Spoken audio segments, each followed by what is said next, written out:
Good evening there, everybody. What is happening? Hopefully you all are having a wonderful day today. So when it comes down to it, I thought that I would talk about this conversation that somewhat piqued my interest. And this is going to be a conversation talking about the 135-pound division. And this is mainly going to be talking about Mr. George Kambosos Jr. Now, of course, for those of you that don't know who Mr. George Kambosos Jr. is, George Kambosos Jr. is the new Australian star fighter who of course ended up beating Teofimo Lopez in somewhat of an upset, at least compared to most boxing odds.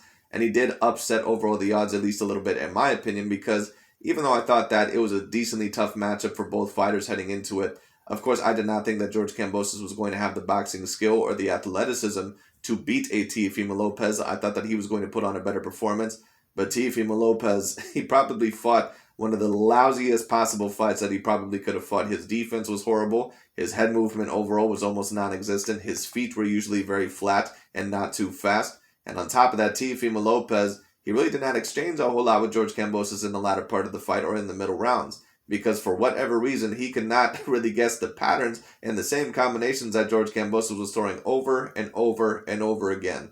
But anyways, of course, at the current moment in time, George Kambosos, he is the somewhat unified champion of the world at 135 pounds. I believe he has the WBO, the WBA, and the IBF lightweight world championships. The big question about Mr. George Kambosos Jr. is who is he potentially going to face next? And of course, George Kambosos Jr. has mentioned 4 names. And those 4 names are the biggest names basically at the 135-pound division. There's Ryan Garcia, who in my opinion is a very talented prospect, but, and he'll get you a lot of views no matter who faces him next, but in my opinion, he's not necessarily fully cooked, at least in terms of his skill set. I do think that he needs more time.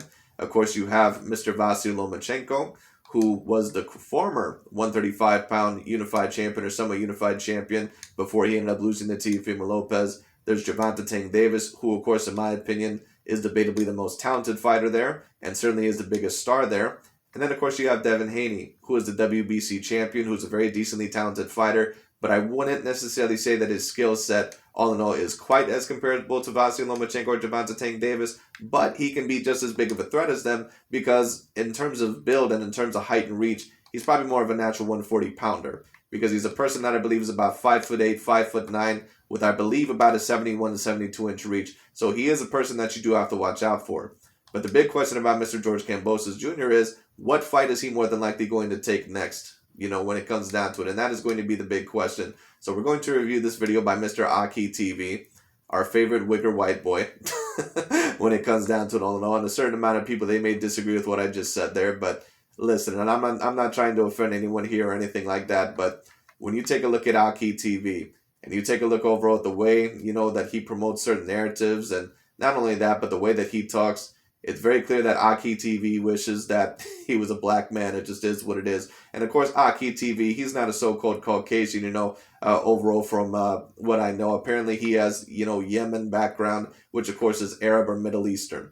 So it is what it is. But anyways, like I said, we all know what AKHi TV, we all know what he's about. But anyways, in this video, AKHi TV, he's going to be talking about the potential of there being a George Kambosos versus Devin Haney fight. Let's get into it.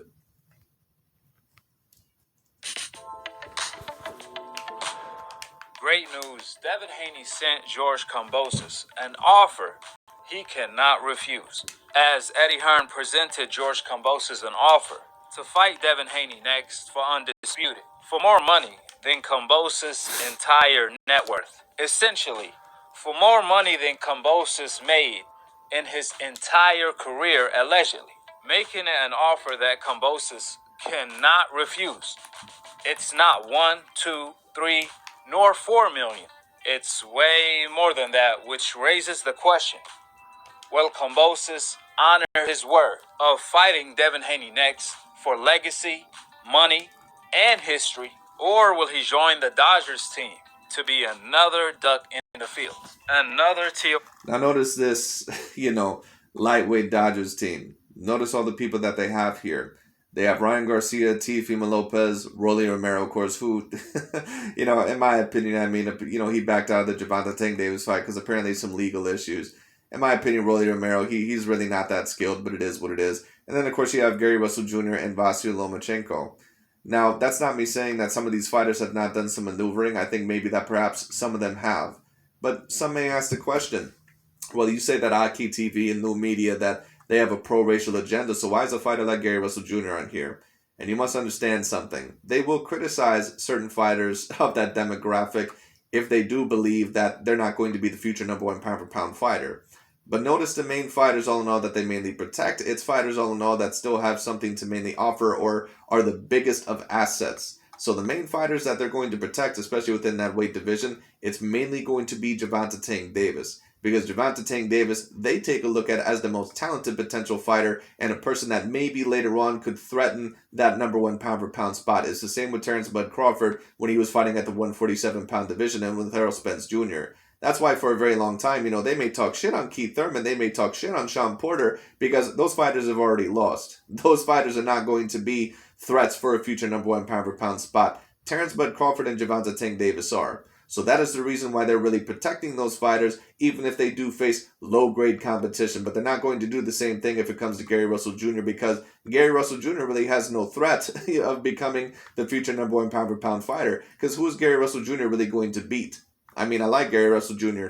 He's a very decent fighter, but is Gary Russell Jr. going to defeat Shakur Stevenson or Oscar Valdez or Vasyl Lomachenko or any of these other fighters? He's not going to defeat any of those guys.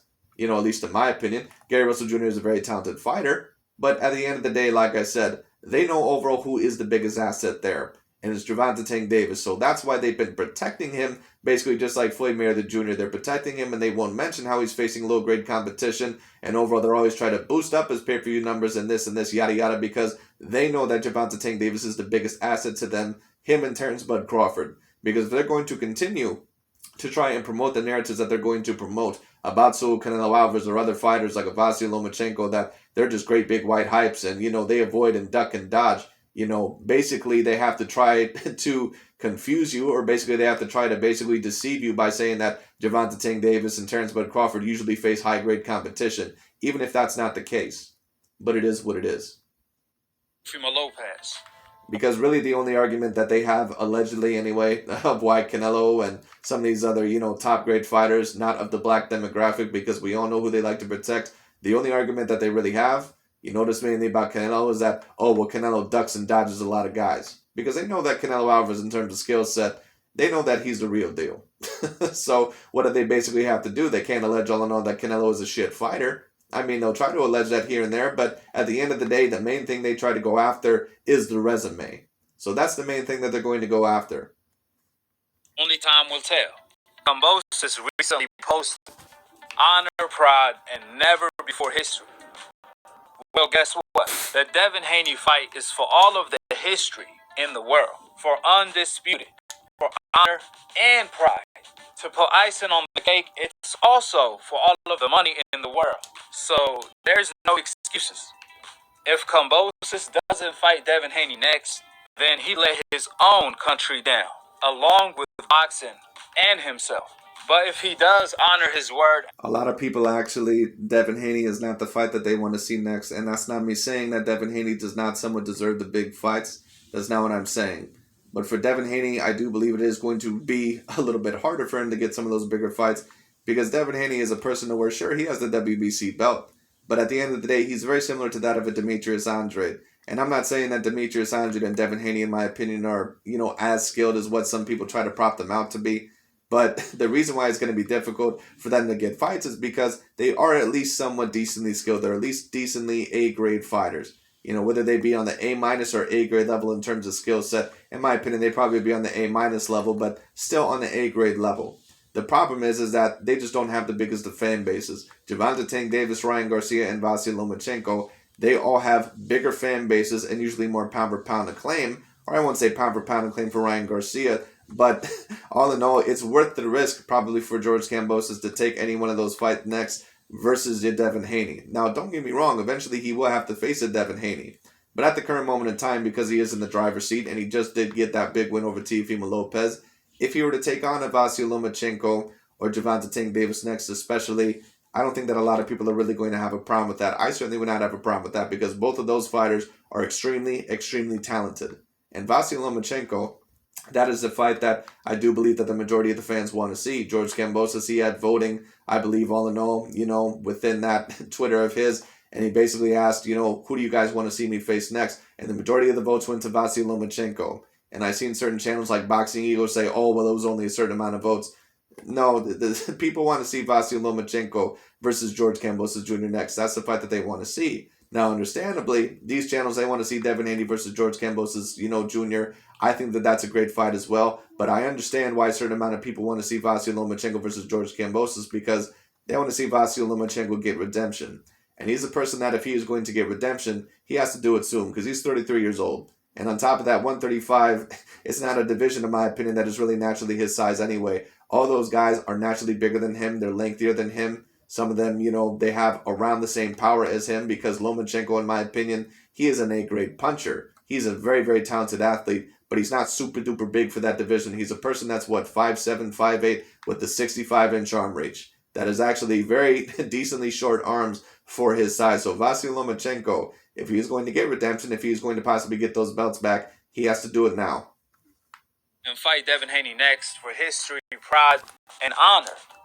Then, win or lose, he will be loved and respected. Something money can't buy is respect. Can you imagine how... And that George Kambosos versus Vasyl Lomachenko fight would be a very interesting one.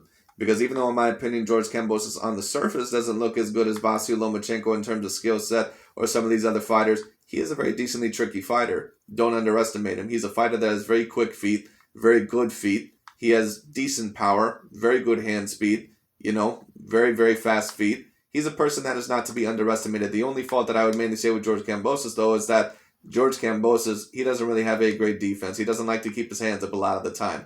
And that, it nearly cost him, the Teofimo Lopez fight. Because when Teofimo had him hurt, I believe in that 10th round or whatever round it was, he nearly got knocked out. But the big question about Mr. Vasyl Lomachenko is that if he faces George Kambosos, who looks like a natural 135-pounder and is at least on the A- level in terms of skills, in my opinion, are you going to be able to beat him? Because in that last fight against Teofimo Lopez, even though Teofimo, I think in terms of talent, he probably is above a George Kambosos, but he certainly didn't show it in that last fight. It just is what it is. He fought a very, very poor fight when it came down to it. But when it comes down to it, the big question about Vasyl Lomachenko is this.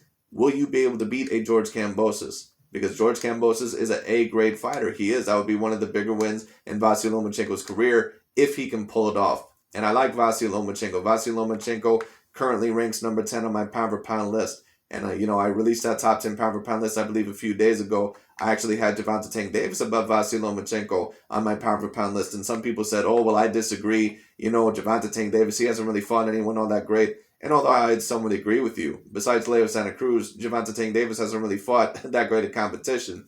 But at the end of the day, Vasyl Lomachenko is the only one on my pound-for-pound list that does not have a belt. And in the last big fight that he was in, he lost. It just is what it is. I thought that he put up a good fight within the final half of the fight, but it was too little too late. You fought scared, and you fought a little bit too timid in the first half of that fight, and I get it, because Teofimo Lopez has A-grade power, but if you're as good as what a lot of people propped you up to be, including me at one point in time. Now, the furthest level that I ever gave Vasyl Lomachenko in terms of level was just a number 1 pound-for-pound fighter. I never put him on the level in terms of a Floyd Mayweather Jr. or Manny Pacquiao quite as of yet because, of course, it was just too early to ever tell that.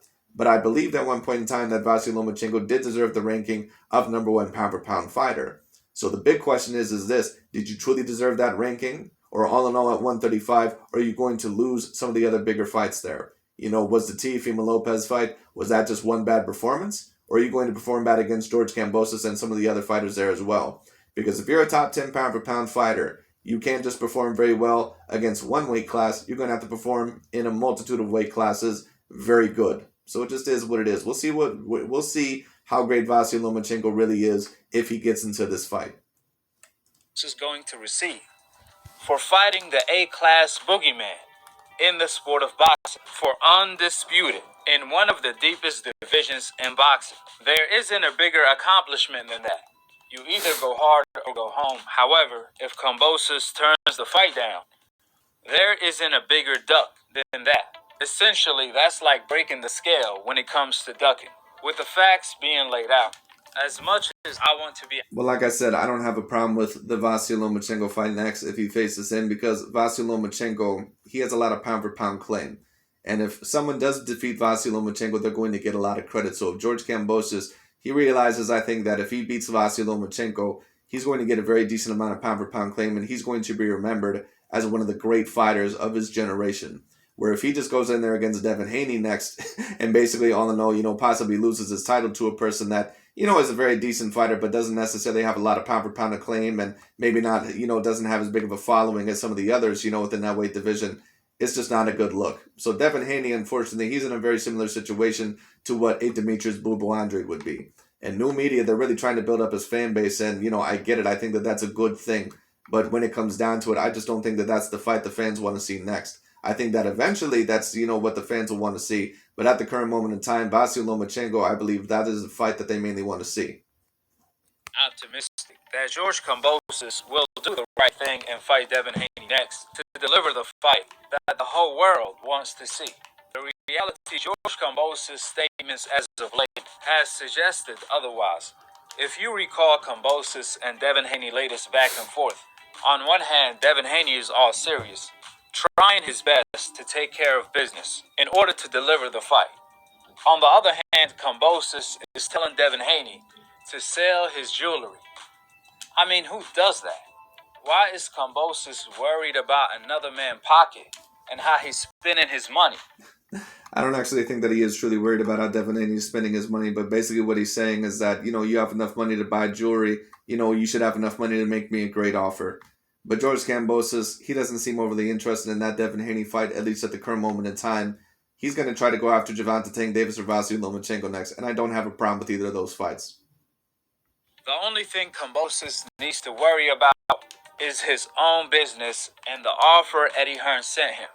If Devin has $3 million in jewelry, that's his business. If Kambosos wants to make that type of money, then fight Devin Haney. You can't make that type of money trolling Devin Haney. Haney earned that type of money because he's willing to fight everybody. So the $1 million question is Kambosos willing to do the same in order to get his hand on that type of money? Because we all know taking a page out of Teofimo Lopez's trolling book is not going to cut it. We all saw how that ended up for Teo, which is what Kambosos is starting to do here. Remember Teo calling Devin the email champion? And now Kambosos telling Devin Haney, sell your jewelry, while he has an offer on his table for more money than his entire net worth in order to fight Devin Haney next, sent by Eddie Hearn. But like Devin Haney is famously known for, they say everything and anything, but let's fight. Kambosos is telling Devin Haney, don't make me wait. Meanwhile, he has an offer on his table. Like, who does that? The only person that's waiting is Kambosos, which is equivalent to when Teo told the public he was going to send Devin Haney and Kambosos a contract, and whoever signs the contract first, that's who he's fighting. But peep this, he never sent Devin Haney a contract till this day. Now Kambosos... I don't think overall that George Kambosos, like I said, I don't think he's going to go after that Devin Haney fight next. I think, once again, he's either going to go after Vasyl Lomachenko or Gervonta Tank Davis, and more than likely it's going to be Vasyl Lomachenko. But we'll see what happens. Is playing them same old games. The similarities between Kambosos and Teo are mind-blowing. Man, did they go to school together or something? Like, what's really going on? And check this out. While Kambosos and Devin Haney were going back and forth, Kambosos stated, quote, I just want a real war for our fans. Hello, is anybody home? Now Kambosos is claiming he wants a Hagler Hearn type of a fight.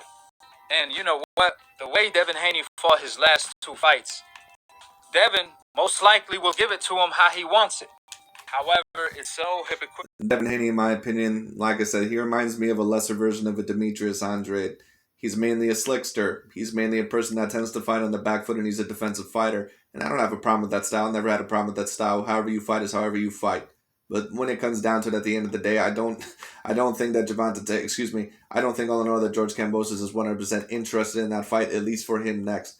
I think that he wants a big fight with a person all in all that is going to be looked at with pound for pound claim next, and then maybe he may take the Devin Haney fight. And who knows, maybe even then he still may not be interested, but we'll see. Critical on Kambosos' behalf. to now all of a sudden wants a real war. But when he fought Teofimo Lopez, he was on his bike majority of the night. He was flying like a butterfly, stinging like a bee. He was fighting like Muhammad Ali. He was fighting like you decaps and old media like to call running. I would agree. A lot of people, I don't know, when it comes to certain fighters, especially that they like to call them runners. Listen, in my opinion, there's no problem with fighting on the back foot and being a more defensive, approach. But what Vasyl Lomachenko did, for example, in that Teofimo Lopez fight, especially the first half of that fight, that's what I call running. What Guillermo Rigondeaux did in the John Rio Casemiro fight in his last fight, even though I thought that it was a very competitive fight and that it could have went to Rigondeaux, that's what I consider running. You can't be on the back foot the whole entire time and throw 2 to 3 punches per round. And that's exactly what Vasyl Lomachenko did within the first 6 rounds of that fight against Teofimo Lopez. So if you get this golden opportunity against George Kambosos, if you're a Vasyl Lomachenko that believes that you're still debatably the best fighter in the world, or if you believe that you're the best at 135, it's going to be time to put up or shut up. He was running according to the old media standards. But ironically, Kambosos now wants a war. I find that very hypocritical. The only way Kambosos is going to get a war is fighting Pitbull Cruz. That's the only way. We know Lomachenko is not going to give him a war the way he ran against Teofimo Lopez for 7 rounds. When Lomachenko...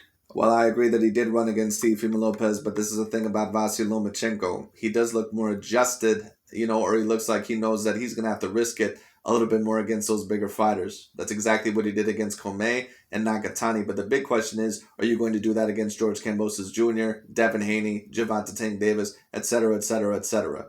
Or overall, you're going to put on another stinker of a performance like what you did against Teofimo Lopez. Or I won't say stinker of performance because it was a competitive fight. But what I'll say is this. Vasyl Lomachenko, he did not really want to take a lot of risks in that fight, by possibly getting risky knocked out. But listen, at the end of the day, and I said this with my Anthony Joshua video that I said at the end of the day, or that I released yesterday. Just like how Anthony Joshua is sometimes going to have to try to pressure and go for it on Alexander Usyk, Vasyl Lomachenko, when it comes down to he is going to have to overall try to get in there, whether he believes that he may get hurt or not. He's going to have to go in there and risk it. It is what it is. Nico lost to Tio. He was running all night.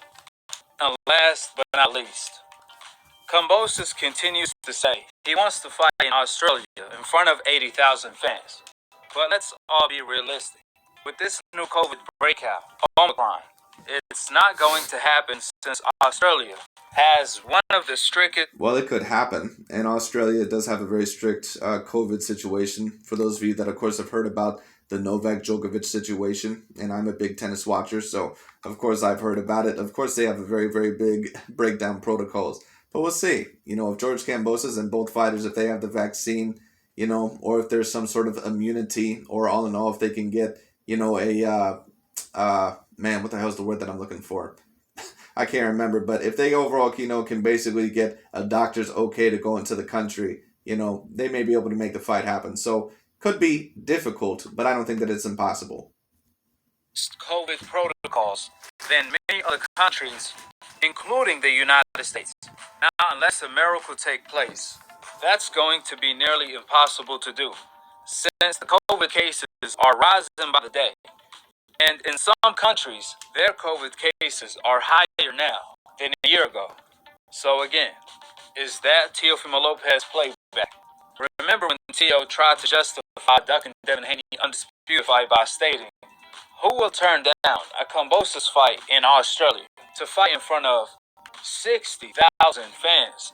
And then when the opportunity presented itself, all of a sudden, Teo threatened Triller to vacate his IBF belt if they force him to fight in Australia. Nevertheless, the good news is Eddie Hearn is presenting multiple offers for different locations if the fight can take place in Australia. And from what I was told, Eddie Hearn will meet with the Australian government to see if he's going to be approved to host an event with such a magnitude. Therefore, it's all up to Kambosos to fight Devin Haney. We shall see if Kambosos is a Spartan or an actor that's been playing his role properly. Only time was... Well, like I said, I don't mind the Vasyl Lomachenko fight happening next. But I know why they have a problem with that Vasyl Lomachenko fight happening next, because once again, they've already admitted that whoever they believe that George Kambosos faces next, who is the elite and the creme de la creme of 135, they don't believe that George Kambosos can beat him. And I'm not, I have a similar belief, because George Kambosos, even though he's a decent fighter, I'm not sure if he can beat any of those guys. I'm not sure if he can beat Devin Haney, Vasyl Lomachenko, or Gervonta Tank Davis. So they know that if Vasyl Lomachenko gets that fight, there is a chance that he can regain his titles. But we'll see what happens. Tell if Kambosos wants to go down. And whoever overall beats George Kambosos and gets those titles, they will for sure have to be on the top 10 pound for pound list. They just have to be. Vasyl Lomachenko already has a decent resume. Gervonta Tank Davis has a decent resume. And all in all, he's been doing work, not necessarily A-grade work all the time within 3-weight divisions, but he's at least beat B-grade fighters. You can debate, and the Leo Santa Cruz win is at least an A- win. So, whoever gets those belts first, if they're able to get, if they're actually able to beat George Kambosos, and I presume that they more than likely would be able to. We'll see all in all what happens. They're going to be on the top 10 pound for pound list. That's why overall they really, really hate this Vasyl Lomachenko versus George Kambosos Jr. fight, because they know what that would mean if Vasyl Lomachenko gets that fight. As a legendary fighter or a legendary duck. With that, or wins that fight, let me say that. Being stated, drop your thoughts in the comment section below, subscribe below, and click on the notification bell. I'm going to leave you guys with what the CEO of Devin Haney Promotion, the father and trainer of the WBC lightweight champion, Bill Haney, had to say. The whole world. Anyways, that's really about it for this video.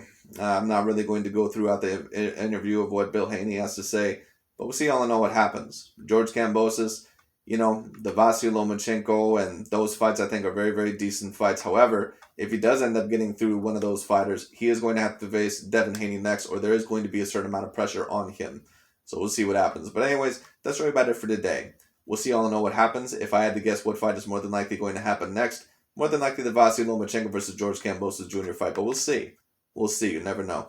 But anyways, that's really about it for today. Thank you so much for watching, and I'll talk to you all later.